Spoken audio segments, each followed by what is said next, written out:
Hi there, who are you? I'm Jeff Bezos. And what is your claim to fame? I'm the founder of Amazon.com. Where did you get an idea for Amazon.com? Well, 3 years ago, I was in New York City working for a quantitative hedge fund when I came across the startling statistic that web usage was growing at 2,300% a year. So I decided I would try and find a business plan that made sense in the context of that growth.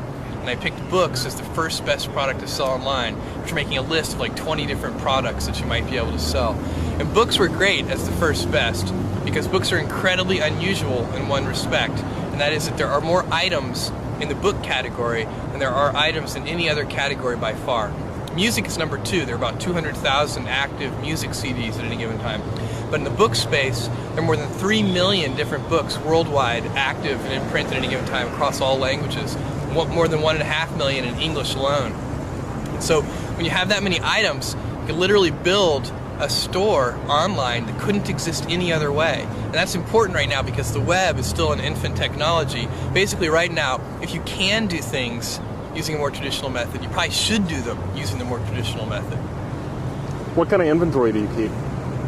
We inventory the best-selling books. At any given time, we're inventorying in our own warehouse only a couple of thousand titles. And then we do almost in-time inventory for another 400,000 titles or so. We get those from a network of we order electronically from a network of wholesalers and distributors. We order those today, they're on our loading dock the next morning. Then for another 1.1 million titles, we get those directly from 20,000 different publishers, and those can take a couple of weeks to get. And then there are 1 million out-of-print books in our catalog. We have a catalog of 2.5 million books altogether. Those 1 million out-of-print books, some of them we can get and some of them we can't, but we find them if we can, and then we ship them to our customers. We do kind of a search on those. What's almost-in-time inventory? Almost-in-time inventory is the phrase we use to describe a whole selection of books that we offer. It's basically the things that are, below the 2,000th best-selling book up to the 400,000th best-selling book. Those are titles that we can get from a network of more than a dozen different wholesalers. So if a customer orders a book from us today, we order that book from our wholesalers today, and that book shows up on our loading dock the next morning, and then we can ship it to the customer. They say one of the toughest things to do on the internet is to capture mind share. What was your secret? How did you do that? Yeah, even more generally, I agree with you that capturing mind share on the internet is extremely difficult. Even more generally, it's the late 20th century, not just the internet.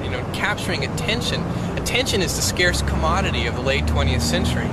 And one of the ways that you can do that, and it's the way that we did it, was by doing something new and innovative for the first time that actually has real value for the customer.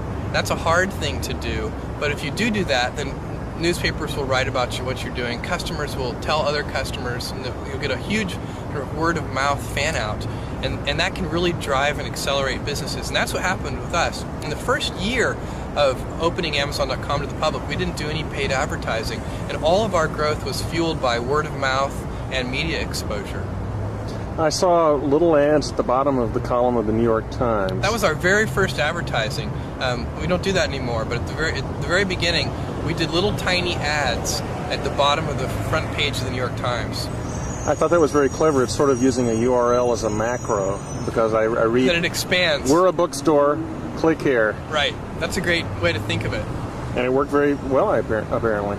I don't know, the problem with that kind of advertising is it's extremely difficult to track. Put a different URL for every... That's the problem, is that you want people to start to learn your URL, so you don't want to actually use a different one. And it's very easy. One of the great things about online ads, we do advertising today in maybe 40 different, on different websites. We do banner ads. And that advertising is very easy to track in terms of knowing how effective it is.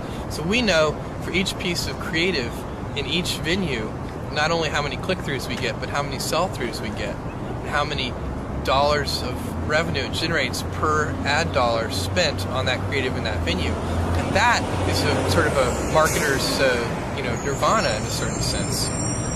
Well, it's an exciting place to be on the web right now. Oh, it absolutely is. I mean, it's just incredible. What's really incredible about this is that this is day one.